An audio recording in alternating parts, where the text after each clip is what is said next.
We speak our words, we listen. We speak our words, we listen. We speak our words, we listen. We speak our words, we listen.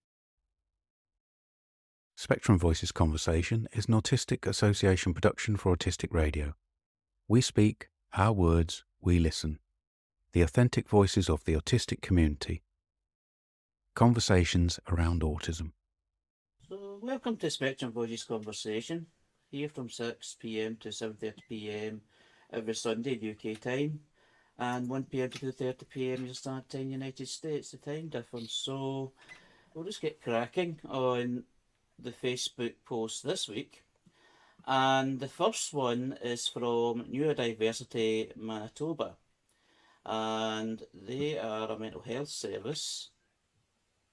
And the description is neurodiversity affirming lived experience support for schools, adult families, teens, and children. And they're based in Canada. And what they've shared is a sort of new article, as they're illustrating. It's actually a sports analogy for neurodiversity, where differences are not just tolerated, but they're sought after. This one's for folks like themselves that actually enjoy sport analogies, because some people don't. What we thought of the benefits of the neurodiversity is having people with different kinds of brains as being similar to players working together on a team. A team needs a mix of different skill sets. A good team will foster and emphasise its players' strengths, and teammates will compensate for the other's areas of weakness. When they work together as a unit, they bring each other valuable to the game. For example, you can't have a successful team with an all-offensive players and no defensive players. I think that's relating to ice hockey based on the pictures associated with this. So it's an interesting one. Well, people do need different metaphors. They say that if you want to get inside somebody's head, if you want to explain something to them, use a metaphor. Metaphors are the way to make them understand the information rather than just hear it and be able to recite it. Yeah. And if you're trying to explain autism or neurodiversity or neurodivergence or whatever you want to call it nowadays, you have to go where the person is. Use the analogy that makes sense to them. So having a wide variety of, in this case, sports analogies is part of the toolbox of the advocate, isn't it? Yeah, totally relate to it. The way I would look at it, it was more football than ice hockey. But it's the same thing. Yeah. So I can relate to it from my point of view. So, yep. I think it also talks about, if it's a sports analogy, there's often the thing about sports that somebody is really, really good at something. It's a pinnacle skill, like Maradona being able to get those balls through the air. It's a nice way of associating a strength with like a super strength, isn't it? It's like if you use sports analogies, you think of real successful winning things about you that are exemplary. And also the team behind it, because there's sometimes people feel like a bit of an outsider and they're not very good at something. Yeah. Or they just feel like an outsider altogether. But if you put them part of a team which is moving on forward together, it doesn't have to be winning prizes or whatever, but it's moving on together and it's successful in a way of moving forward and making the team work together, and you're part of it. It's a nice thing to put across. Yeah, it's a positive association. There's a lot of things that you can make people feel differently by metaphor and association with things that they are positive about. The next one is from Gen X Autistic, which is a personal blog. Okay. The thing that they've shared is about a 2013 study suggests that even at deep sleep, autistic people have 42% more brain activity and are still actively processing sensory information. And that's a quote from Steph Jones, psychotherapist, author, and neurodiversity coach. Right. And the attached text to it is to say that many autistic people, including children, struggle with sleep disorders. Research indicates it could be caused by genes associated with autism and or differences in the hippocampus region of the brain. Brain activity in autistics while sleeping might also be related to sleep disorders. Autistic hyperfocus could also cause or exacerbate some sleep disorders as well. What's your thoughts on this? Obviously, there's the big old caution when people are sharing from studies, and there's often a bit of an editing goes on when people share things from studies. And I wouldn't be in a position, even if I read the original study, probably be to interpret the study. But somebody has definitely decided that it's relevant to say that there's additional brain activity measured in autistics while they're sleeping. So it buys in, from my point of view, with my experience and my sense of being autistic and being a child and having difficulty getting off to sleep and those kind of things. So it buys in. It really sort of chimes with my experience. I don't like taking bits out of studies without understanding them, but No. it has this sort of ring of truth to it, doesn't it? Well, it certainly does with me as well, because the way that I've lived my life and the way that I find it hard to sleep, and I always feel that my brain's always in motion in terms of, sensory or thinking, and but that actual quote, autistic people have 42% more brain activity and are still actively processing sensory information from a 2013 study does seem strong. But I can identify it in a way, Yeah. but very limited. Yeah. I mean, I don't know what the nature, what the nature of this brain activity is. What is it? Just electromagnetic waves that we have stronger electromagnetic waves during sleep than. I mean, I could quite simply interpret it as, our brains must be thinking more, or they must be working more. It could be that there's just more static, and to use a different analogy, it could be that there's just inappropriate firing of neurons going on in our brains, and we're not really thinking that much. That our brains are just fizzing after a day out.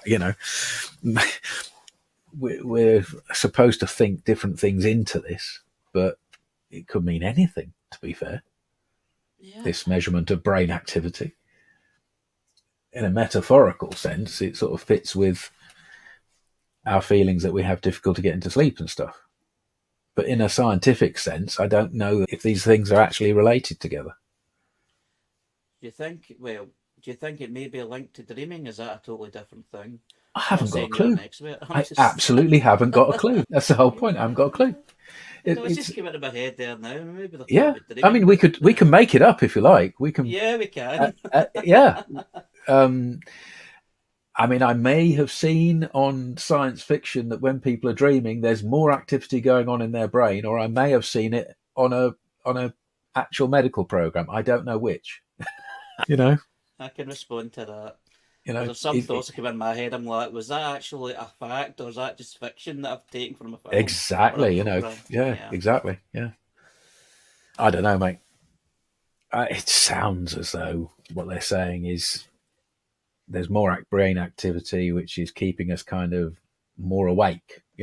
Brain activity equals not asleep. Brain activity equals broken sleep. But I don't really know. I've seen brain activity in sleep be described in all kinds of different ways, that on people going into different phases of sleep and REM sleep, and it seems quite a complex area. And I'm not sure if this is a journalist that's just picked out something that looks like a fact out of a 10-year-old journal. I don't know, mate. Who knows? It fits with our experience, Yep. Metaphorically. This is the next post is from Christine Armstrong, who we've had a chat with. This Christine Armstrong is a self-employed motivational speaker from Vancouver, British Columbia, in Canada. And what he shared is, in a neurotypical world, your voice is needed more than ever. Are you feeling stressed out trying to understand how to operate in a neurotypical driven world? Please share your story. We would like to have a conversation about neurodiversity and that it's okay to be different. So I think it's an invitation to contact to have these conversations. That's what I'm getting from the post. Talking about sharing, what we do, like sharing people's views, voices, that sort of thing, but in a different way. I think it is. I think he's got all these hashtags under it, hasn't he? Yeah. So it looks like it's a social media kind of campaign. Yeah. Or just a statement of his own feelings. Get out there, share your voice, I suppose, just any way you can. Maybe that's what he's saying. Quite possibly, because that's what he does himself. Whatever platform you've got, get out there and speak. It's not entirely clear to me what he's asking for, but it generally seems quite positive. Well, positive is good. And I do understand that, because there'll be many people who feel ashamed and embarrassed because of the way that, sometimes the world can be. So that's sort of saying, don't feel embarrassed, don't feel ashamed, have your say, share your story. You are important. So Yeah. he is a motivational speaker, so he's putting something on motivational, so He is. inspirational. So he is, yeah, you're right. And I've been to one. I've seen him do his motivational speech. He did one at Autism Parenting magazine conference. right. One of the few people that they had that was actually autistic there, and he used a lot of sports analogies. He used stuff about growing up autistic in North American society.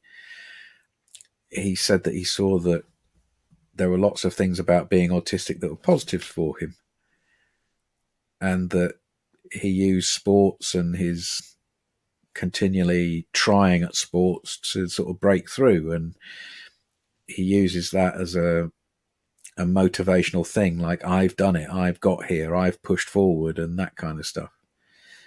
That's a lot of people are going to really respond to that, I think, especially in the North American context. Yeah. It's horses for courses, isn't it? Next one's from Autism Adventures Abroad. Cool, Alex. So Alex Rodriguez. So travel service. He's a autistic travel writer and a photographer who creates a variety of articles, blogs, and guide. And what I've shared is he's talking about preparing for a travel can be a real headache when you have to think about all the things you need to consider. So he's compiled a list of things that you may at first consider, but which should not be taken for granted on your trips. And it's like top 9 things not to take for granted while preparing for travel. Well, I'm interested. I mean, one of the first things he says is taking written notes or keeping digital memos are by far the best way to retain information, not only for your upcoming trip, but for any future journeys that you may have. So I think that's a good thing. Have a way round extending your memory, especially if your memory is short-term, frail at some times, or you're going to be in different situations where recalling things is stressful. Then having a fallback for your memory and having a written diary or or what he says an online thing is absolutely a brilliant piece of advice, and he put that as number 1. I read Alex's blogs. I find them very useful. We speak to him and we make recordings with him. So, yeah, I can thoroughly recommend Alex and his blog, Autism Adventures Abroad. Some people, including myself, who are autistic, feel a bit limited to travel, especially going abroad.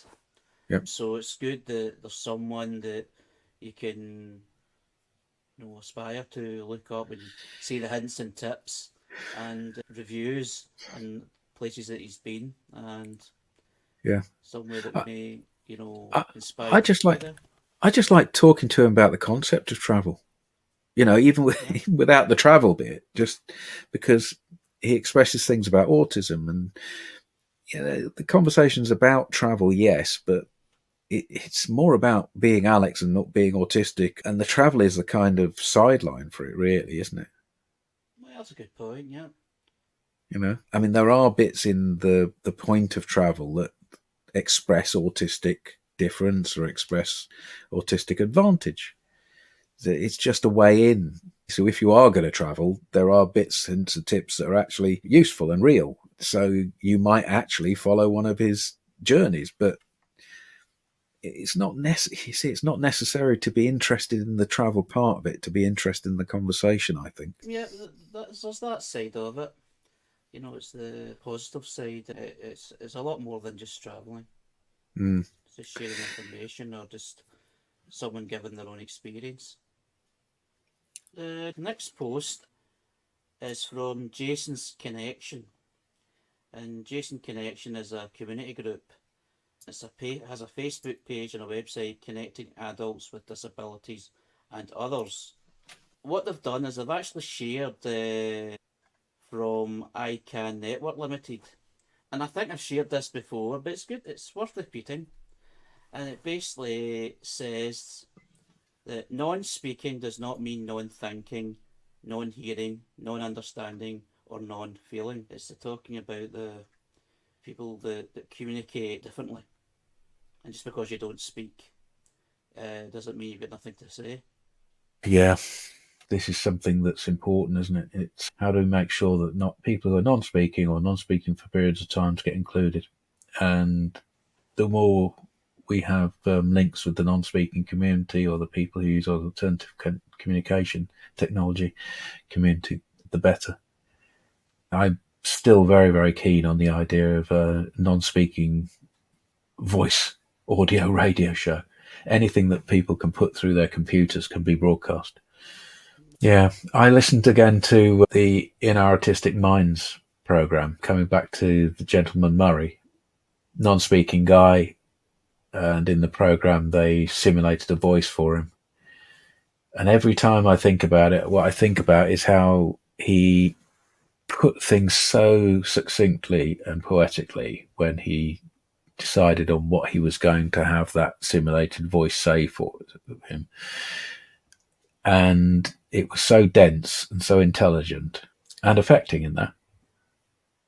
And then when you're sharing this post where people are feeling that the non-speaking people look at them and they just give them the impression that they're not intelligent or they're assumed to lack a functioning brain, and that's awful. That's a kind of coma, isn't it?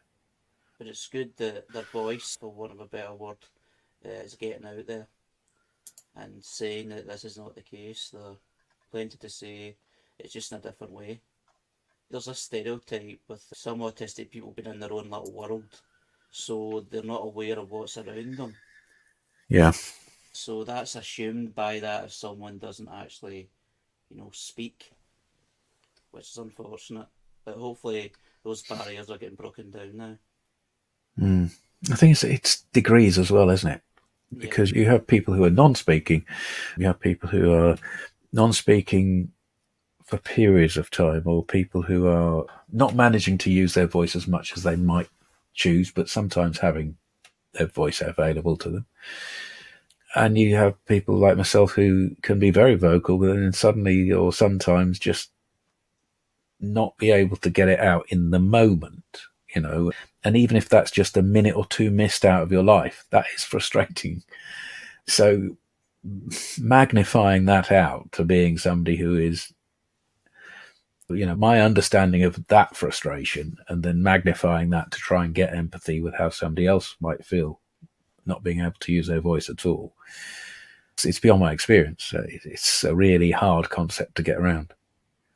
Yeah. The pain and frustration in that I could imagine. And this whole prejudice from the outside. It's a very disabling concept, and it's only a concept in other people's minds. The enablement is just a little bit of understanding or a little bit of looking inside. Something that can be done so simply.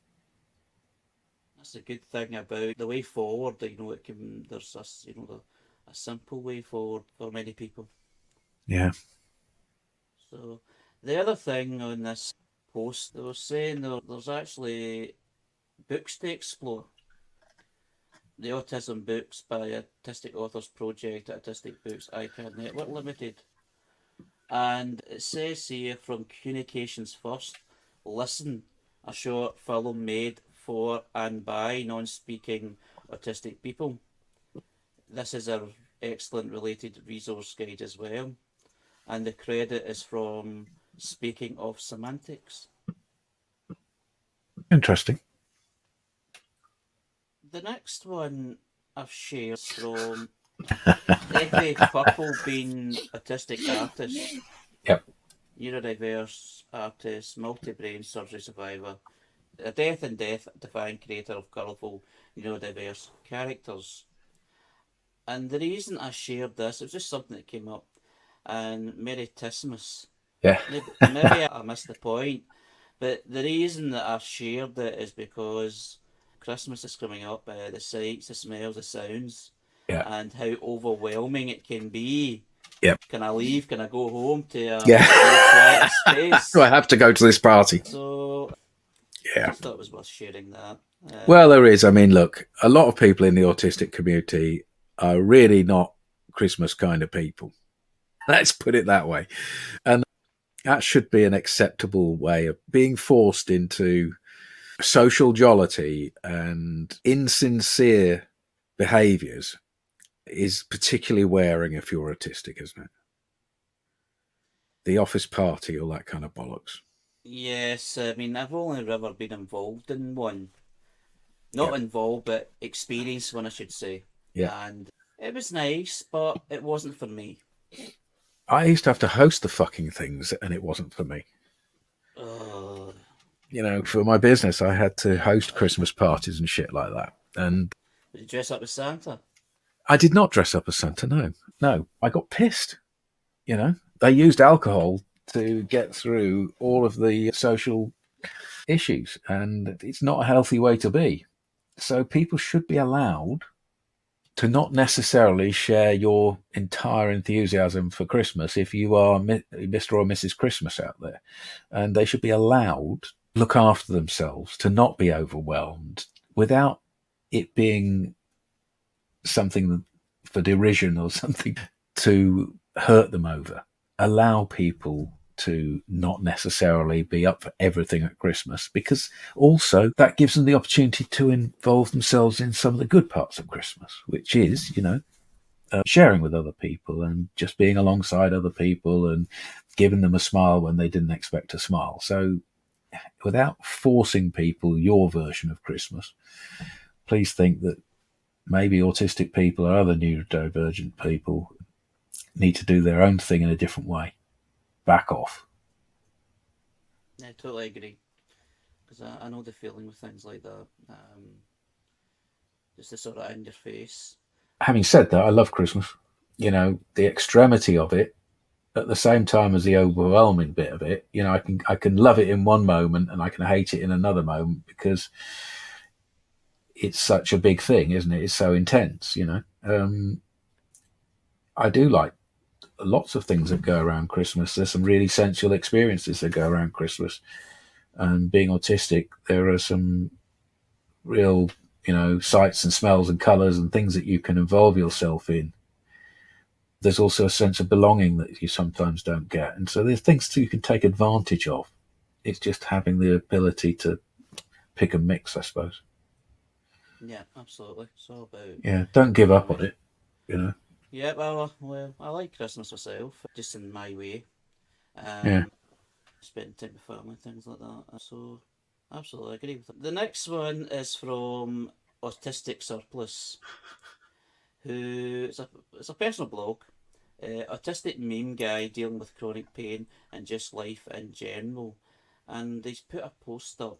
Steve O. Jones is the name, and D stands for, so it's a poem. So I'll just read it out. I knew I was different. They called me difficult, which felt so demeaning. So I became destructive to combat feeling disabled by a society so demanding. But then I finally discovered a word less dehumanizing. I am simply divergent. Wow. Nicely read.